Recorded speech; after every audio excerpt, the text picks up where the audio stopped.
Okay. All right. Okay, ready? Live in three, two, one. All right. Hi, I am so glad that you are interested in joining BCC Kids, joining our awesome team. So this Zoom is just going to be a general overview of BCC Kids policies, the things that kind of we do on a week to week, and then some more of the training will be definitely a little more hands-on of you coming in on a Sunday, kind of being in the room, and we'll kind of run you through that. But for today, this is just going to be our general BCC Kids policies overview and just general information. Zoom. All right, here we go. So I'm going to share this lovely screen. Share. Slide. All right, you should still see me up here. All right, so I'm just gonna go through this. So the mission of BCC Kids, we are committed to providing a safe, fun environment where kids can really begin their journey of faith. Our goal is to teach kids that we have one priority, which is to love God with our heart, soul, and mind. We have three other main priorities found in the Bible, that is to love God, love life, and love others. So all of our lessons, all that we teach in BCC Kids is really structured around that idea that we're called to love God, love life, and love one another. So here we're going to start going into the BCC Kids policies. Some of these might be general knowledge for you, and some of these might be like the first time you're hearing it. After you kind of listen to this video, if you have a question, please definitely ask me, talk to me about it, and I can explain it better. If you're like, oh, I don't understand this, please let me know. So we do try to abide by this policy as best as we can. I say best because I understand there are situations where it's completely unavoidable. So I always advise that we are never one-on-one with a child. Do your best at all times just to not be one-on-one.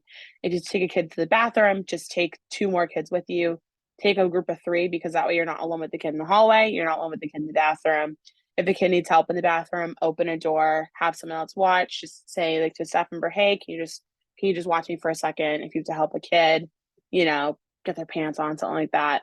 Just to make sure that we're covered from any, if they're ever in the event that we had someone say something about us, like they let me be a one-on-one, we could be like, no, we didn't. It's our policy. We don't.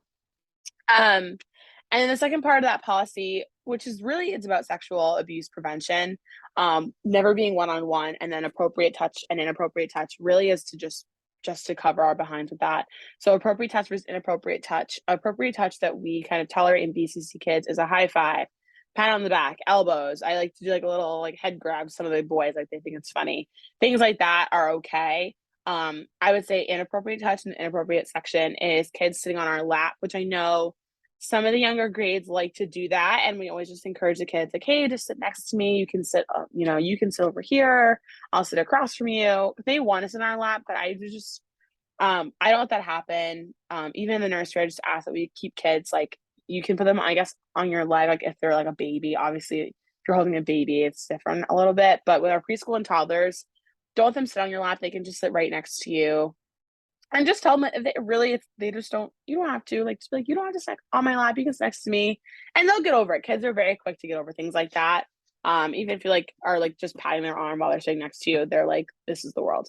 I ask that we don't touch anywhere in the bathing suit area. So like wherever a one piece bathing suit would cover, we're just not, our hands really don't need to be there. Which really is like for tickling, like any like grabbing, like some kids just, we're not just gonna grab kids and like shake them. Like, we're just gonna keep our hand like out of that vicinity, and we should be covered. And one more, the last kind of inappropriate touch type deal is asking a kid for a hug and a kiss.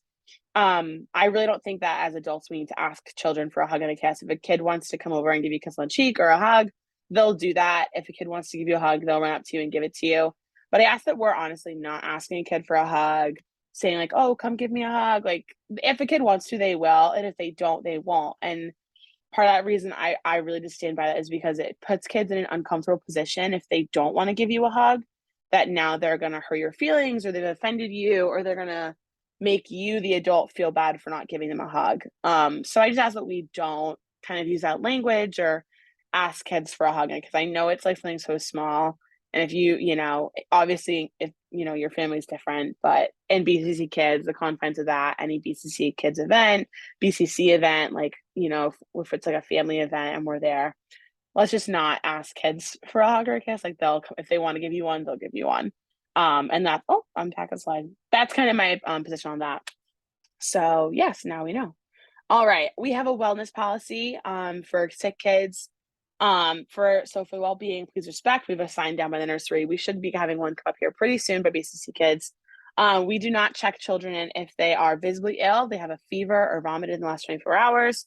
If they're coughing, and not like a little cough is like, okay, cool. If they're like hacking up a storm, it's a no-go. Or if they have a runny nose or a fever, we ask that they do not be checked in. Again, like this is really just like to keep other kids safe. BCC/BCA is a shared space. We have a lot of people in here, so if we have kids coming in on Sunday that are sick, sometimes it can really be passed on to BCA. Then BCA has a ton of kids that are sick, and it's honestly just not something we want to be spreading colds around. So if parents are checking in sick kids, let's really discourage that. And if a parent's like, oh, like it's okay, like they had medicine this morning, if you need to come get me, or come get Mrs. Sherry or security, like not like they're being aggressive, but just to tell them like, hey, it's a policy, it's right here. Feel free to do that. Definitely send me a text, send me a message, and I can come down and talk to a parent always. All right, that's wellness.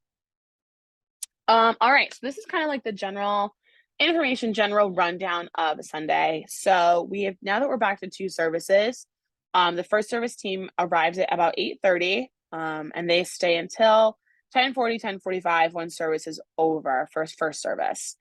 And then second service comes at 10:45 right after first service is over, and they stay until the end of second service. So first service team helps with setup and putting the room together. Second service team breaks down the room and we put everything away. For the preschool room and toddler room, we do want to leave the rooms how we found them because they are preschools in the week. So we don't want to be just leaving things everywhere. We want to take care of them how we found them. And the second part of check-in is name tag. So in the morning, if you're serving on a Sunday, we want to make sure, and I partially need to show you guys, and I will in one of the slides, of how to check a child in, and then picking children up. So parents check a kid in, they get a tag. It's a little like barcode tag, and they check it out and they bring it when they pick up. We really, really, really strongly discourage people checking out kids that are not their own. So if they're like, oh, I'm picking up Johnny and someone else's kid, we just ask that we'll wait for the other parent to come, like if it's not their kid, and we'll just take the tag. The only exception is if a pickup person has both tags. So say I came to pick up a kid, I have my own kid's tag and I have Johnny's tag, I can pick up both because Johnny's parents have given me the tag to pick up Johnny. But if it's just like, oh, I'm going to bring him down to his parents, we just try not to do that. There's a lot of reasons. There's a lot of situations that maybe you guys don't always know about. We have some fostering families, and we want to make sure we're just giving kids to the right parent, the parent that has the tag, and that's for their own safety.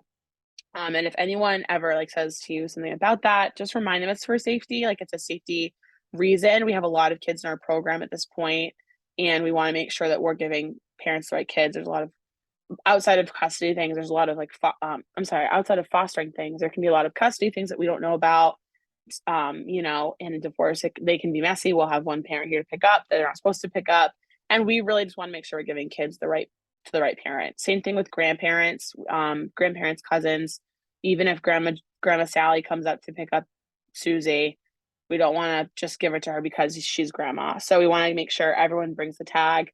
If they don't have a tag, definitely remind them. If they lost it, if the printer's broken, that's also something I'll let you guys know. If the printer breaks, okay, the printer's broken, so no one will have a tag today. But let's really be on top of getting tags back from parents at the end of the service. After 10 to 15 minutes after service is over, some parents like to chat and they kind of just forget. So we usually bring their kids down 10, 15 minutes after if they're still not there yet. All right, moving swiftly along here. Okay, great. So this is how to do check-in. So each of these slides kind of gives you a walkthrough. So the first one, the screen really honestly prompts you to. So you select an event.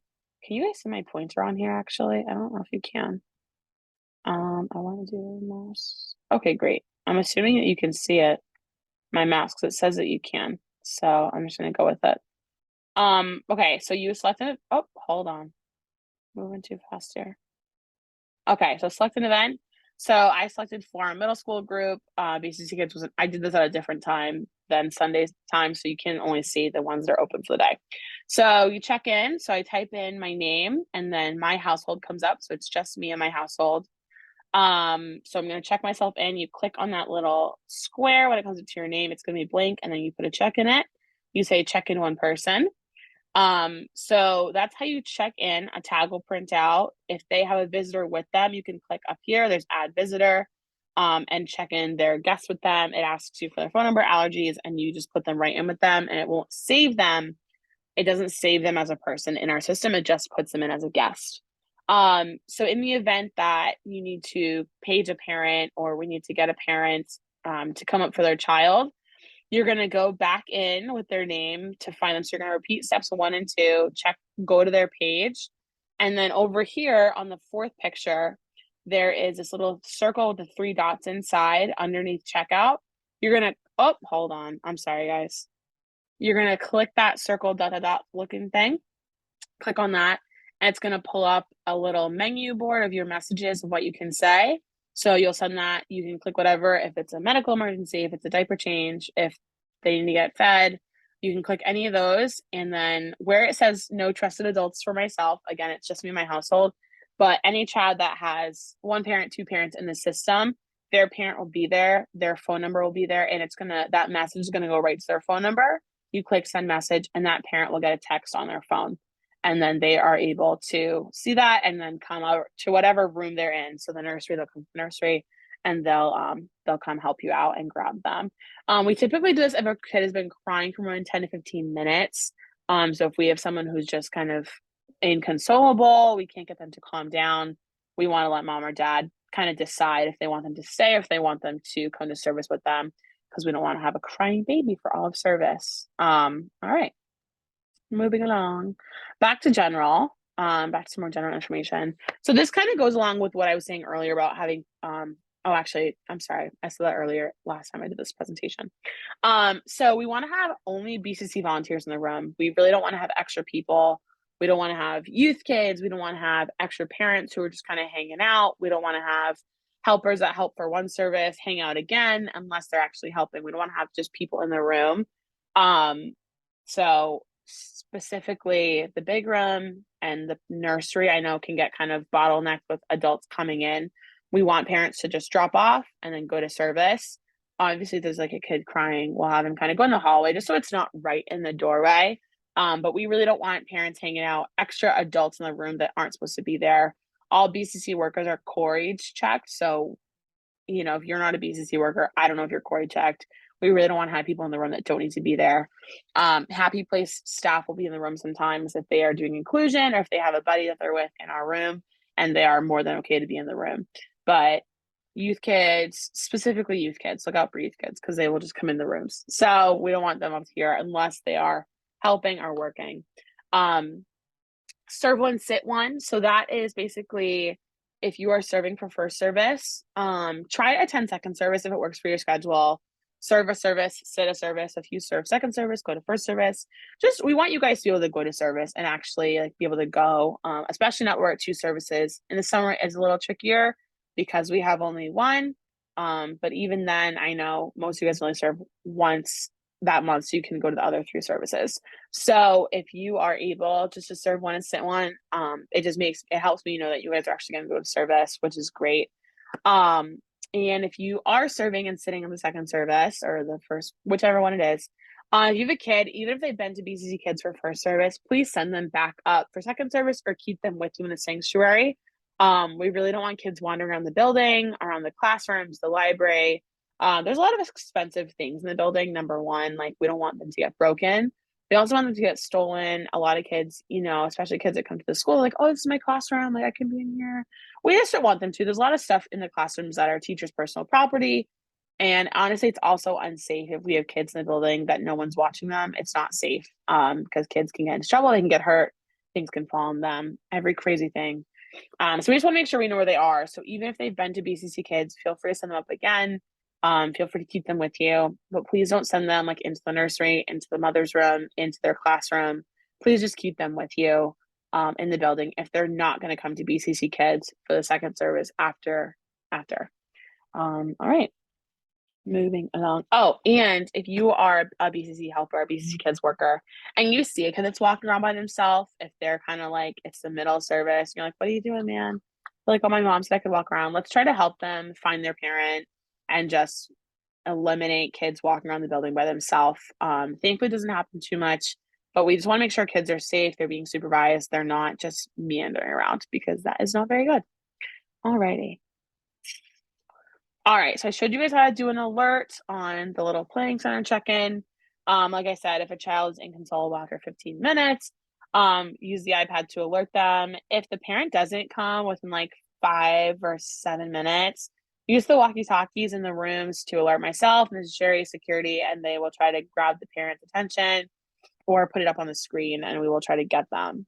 Planning center, which I think I'll show you in the next slide, is how we do scheduling. So I do send a schedule via email. However, we use an awesome app called Planning Center, which is how we kind of do our blockout dates, how we do the dates are available, and how you confirm services. If you're not able to be at a service, if I schedule you for the wrong date, or if I schedule you for the wrong date, I'll switch it. But if you say yes, you can do a date, and then like something comes up, please just let me know, number one, so I can try to switch you with someone else. If you have enough people's numbers, maybe text out in a group and see if anyone can switch with you, if that works. But either way, if you're unable to come for a Sunday, please like let me know as soon as you can so we can find someone to switch with you, instead of doing a Saturday night frantic message to everyone. That way we can just be like ready for Sunday morning. Okay, so here's Planning Center. So in the App Store, here's Planning Center. It's this beautiful green app. You can, I already have it, so I hit open, but you can download it. It's going to prompt you to make a little account. And at this point, most of you should have the welcome email in your inbox. So you can use that link to like start your profile. So you're already paired in my group. Here's your profile. So up in the left-hand side, you have add blockout. So if you click here, that's going to allow you to block out any dates, any Sundays you can block out. You can block out a week. If you're away, if we have events coming up and you want to block those out, you can. It asks you a reason. I don't necessarily need you to put a reason. I might, if you always decline, I might start asking like, hey, do you not want to serve anymore? Like, are you done? So if you want to block out, that's fine. You don't have to fill in the reason. You can. It helps me just know if you're working or something like that. No worries. And then if you go down here to plans, it'll show you the plans for the month.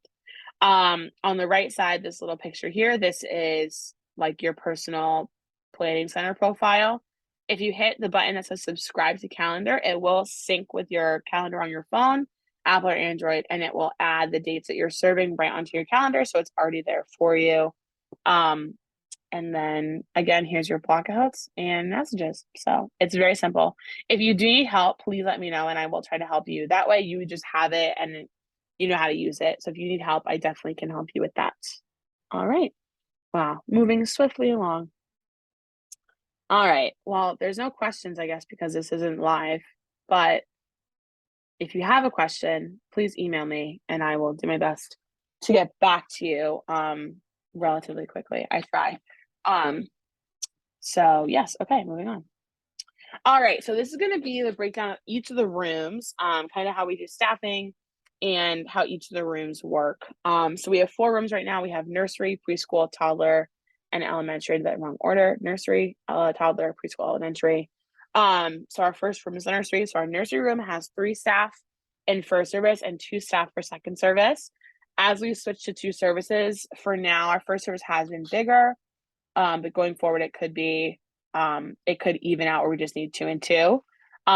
So at the beginning of each service, I do need one person to be kind of the greeter of the room, help parents with check-in, show them where to put their diaper bags, show parents and, anyone who wants to feed their baby. We have a parents room right next to the nursery.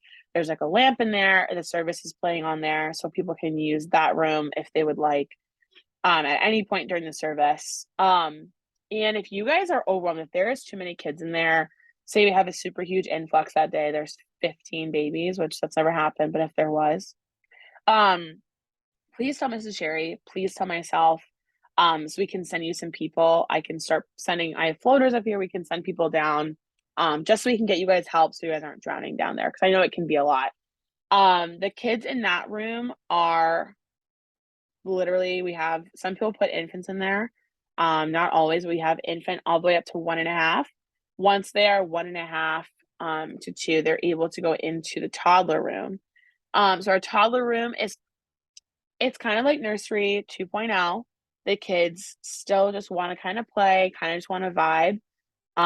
We do a story, but it's very short. They don't really have the full attention span of wanting to sit for a story, an activity, and a craft, kind of like it's kind of a lot for them for one-hour service, so we let them play, we watch our video, we do our story, but this group is definitely a playing group. They just like to play, they wanna play with you too. They're not as much like where they wanna play by themselves. They definitely wanna play with you guys. So we have 2 people in that room, and right now the toddler room is only available for first service.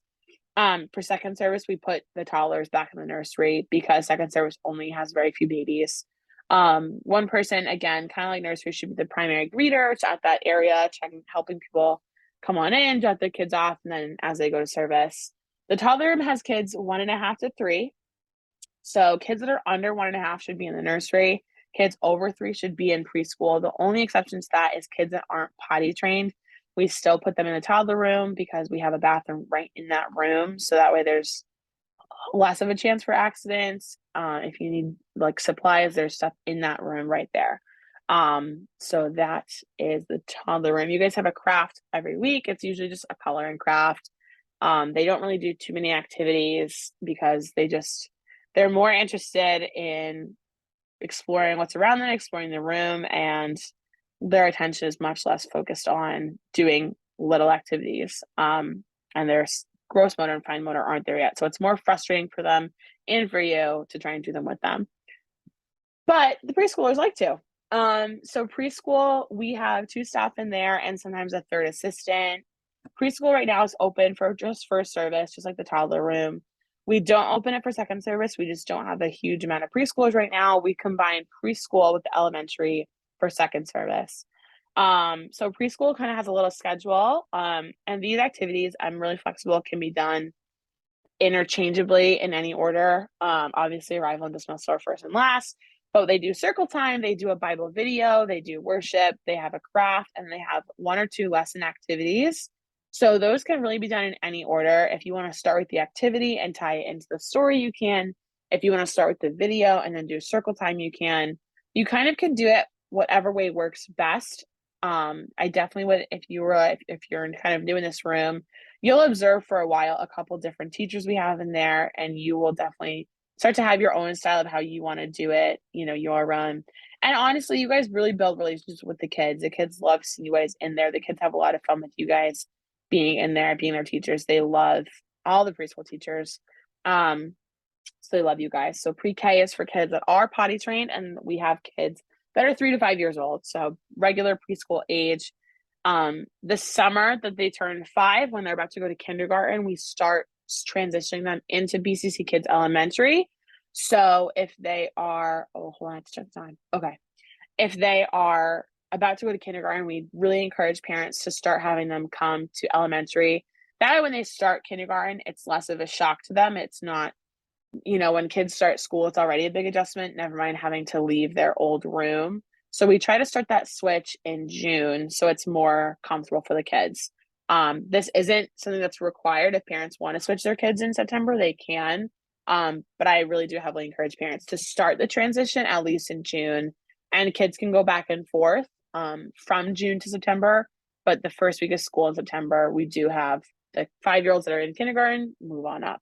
So that is how we move those kids up. And that actually is the same for elementary. So kids that are in 5th grade going to 6th grade, we do start to encourage parents to bring them to adult service, send them to forum, really get them comfortable with going to adult service, because in February, that first week, they're no longer BCC kids. All right, moving on. Elementary room. So we do have 3 staff in the elementary room and then 1 happy place buddy for Mike Butler. That person, the happy place buddy, is always in here. We don't have any other happy place staff in here right now.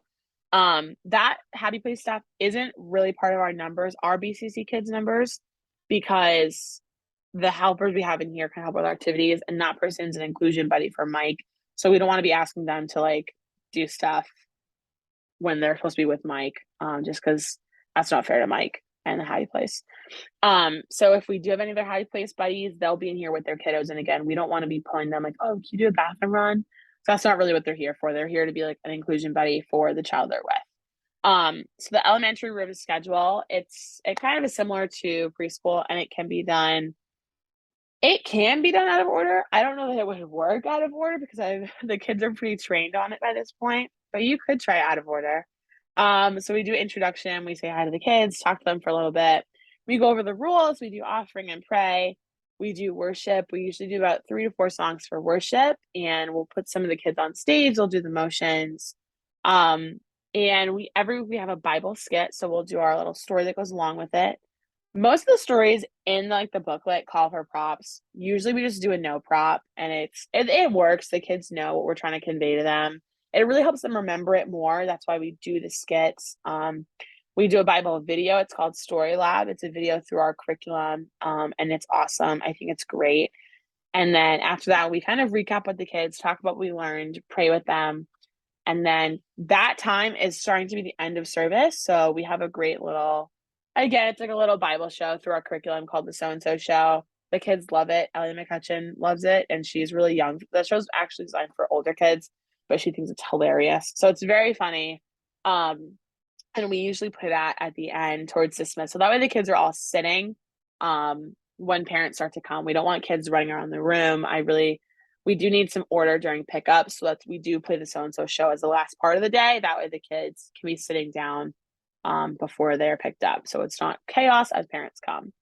In the elementary room, as of right now, we have a sound tech back here. It's either Zeke, Jack, Hayden, or Elijah. So they'll be back here. They run the slides on the screen. They run the headsets. Oh, I'm actually here, so I can show you guys. I'll just do this. They have this lovely headset. It just goes like this in your ears. It's great. It's kind of odd the first couple times you wear it, but it's great. And they're the bomb.com. They do the slides, they run the sound, they'll give you sound effects sometimes if I can get them up here quick enough. So we ask the sound techs, they're just gonna play quiet music throughout the service, they'll play some background music while you're talking. And then if you are like the host of the day, if you're doing the story, I do ask that you guys wear the headset or we have hold on, where is it? Oh, well, I had a handheld mic. Oh, wait. Is it up there? Oh, it's right here. I'm in the BCC Kids sound booth recording this video for you guys. So there's a handheld mic, there's the over-ear headset. Some stories it might be easier to wear the over-ear because then you have a little more freedom to move. Some stories maybe you just want to do the handheld. But you guys should always be using a mic just because we have so many kids in here. It is really hard for kids to hear if they're in the back, maybe if they're talking, because there's just so many of them. And then I asked, and I'm even working on this too because it's something that I didn't know. It's now that I'm done the first year, you learn a lot.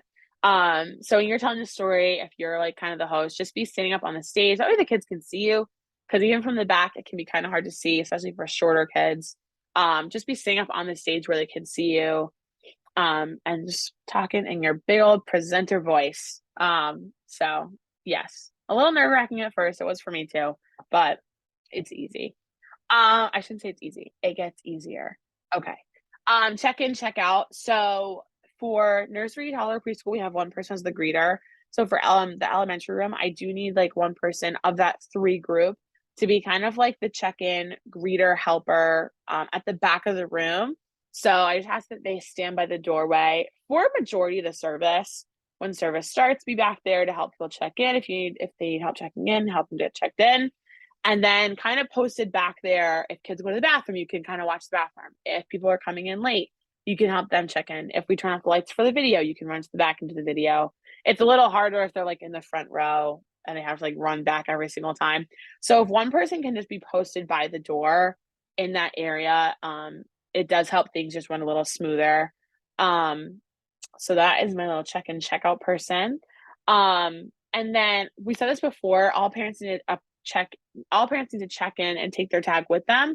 And then all parents need to give their barcode tag back to the checkout person, whoever's staying by the back door, doing pickup.